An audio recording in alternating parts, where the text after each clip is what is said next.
My name is Ellsworth Wareham. I'm a cardiothoracic surgeon and practice that as my specialty all my professional life. I'm 98 years of age, and I practiced cardiothoracic surgery until I was 95. I first tried to be active by working around my yard, doing my pruning of my bushes, and I mow my own lawn, and so I try to get a little exercise doing that. As far as my dietary program is concerned, I happen to be a vegan. I've been a vegan now for about half my life. I think that that's a healthy form of nutrition. I try to maintain a calm approach to the problems of life and not worry and fret over problems that come along. I get a good night's sleep, and if I feel like it, I take a nap during the day. So I really try to be calm, as careful as I can in preserving what energy I have. I quit work when I was 95. And because of this, of course, I attracted some publicity from the National Geographic. And incidentally, the people I work with very much wanted me to continue, but I felt I should spend a little more time at home with my family. I could be working right now. I could do anything that I did then, and I'm now 98. But I picked 95 as an arbitrary time when I would quit. I have always been inclined to be a vegetarian. My folks were farmers, and we had quite a bit of meat available, but it never appealed to me to eat animal products. I never did drink milk by the glass.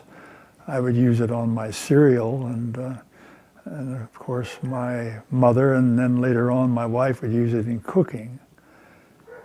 So I was naturally inclined toward a vegetable type of diet, but I was concerned about the adequacy of the nutrition.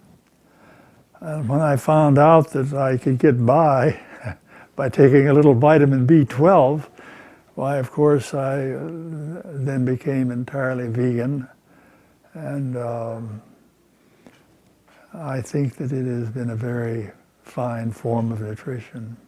It's a little extreme to tell a person who is using flesh foods that you're going to take everything entirely away from them.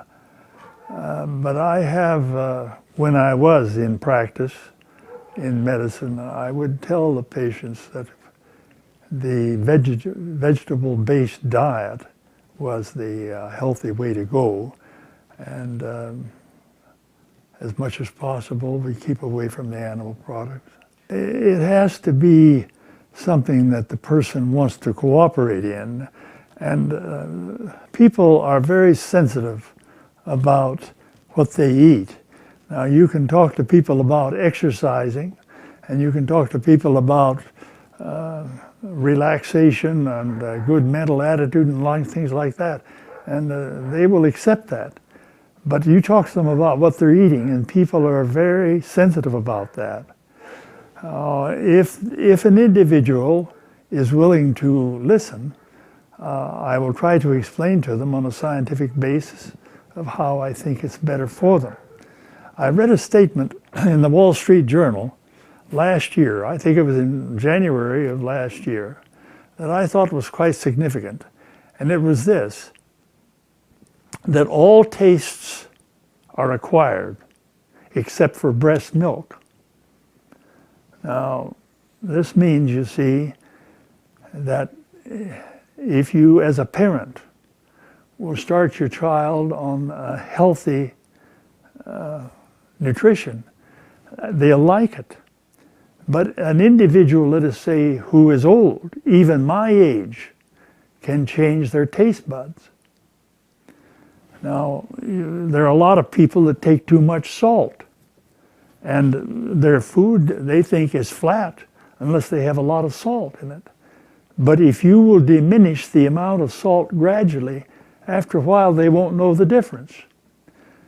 And in a matter of 3 months or so, you can do a great deal to change your taste habits if you are willing to do it.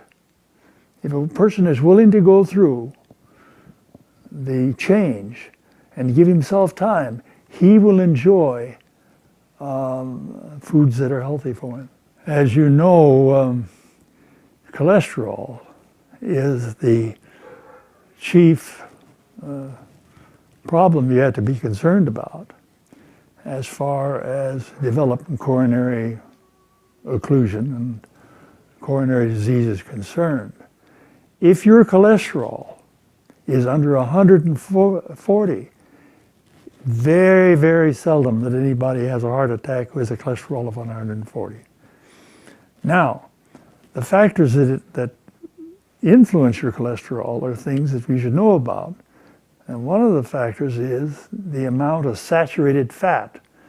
And most animal fat is saturated, whereas the vegetable fat is unsaturated or monosaturated.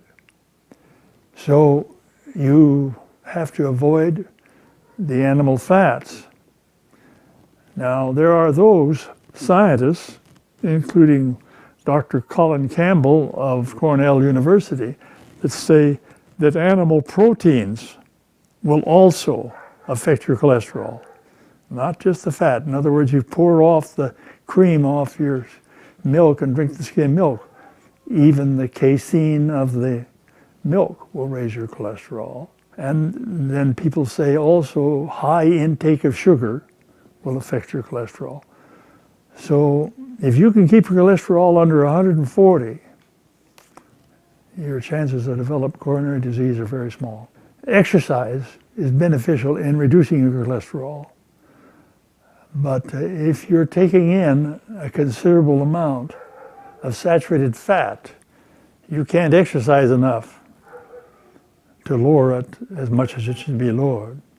The easiest way to get your cholesterol down is to watch what you eat.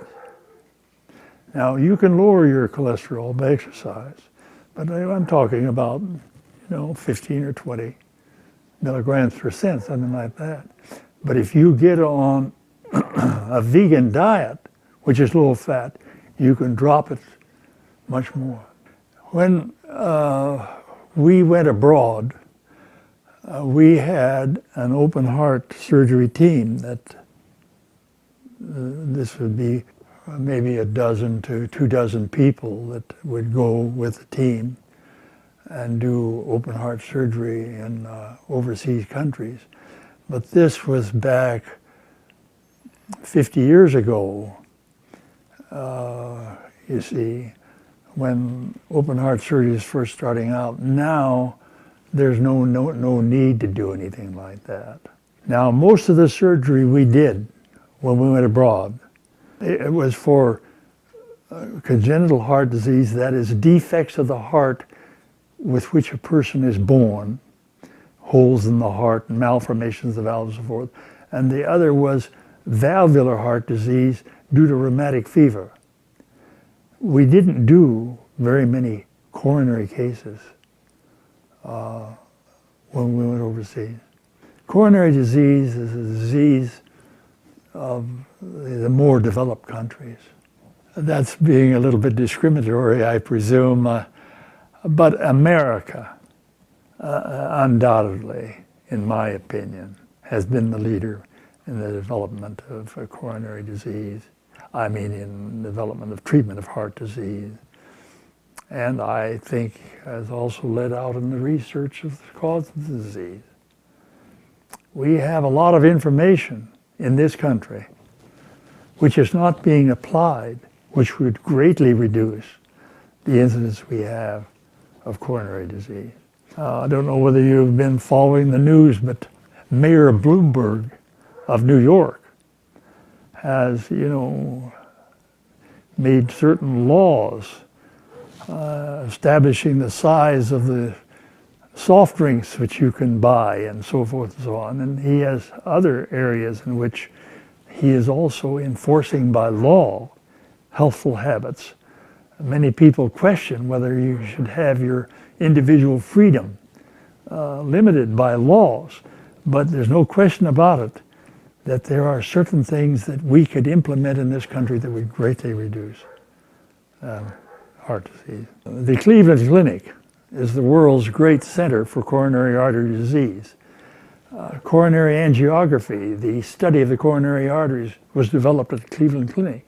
And you can't diagnose where the stoppage is in your coronary arteries without coronary angiography. Now we have some newer methods, but that's still sort of the gold standard. And Dr. Esselstyn of the Cleveland Clinic, he says that coronary artery disease does not need to exist. And if it does, it doesn't need to progress.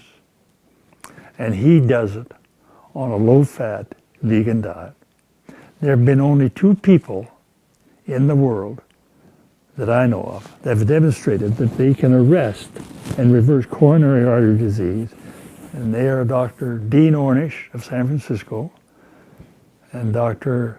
Esselstyn of the Cleveland Clinic, and they both did it on a low-fat vegan diet.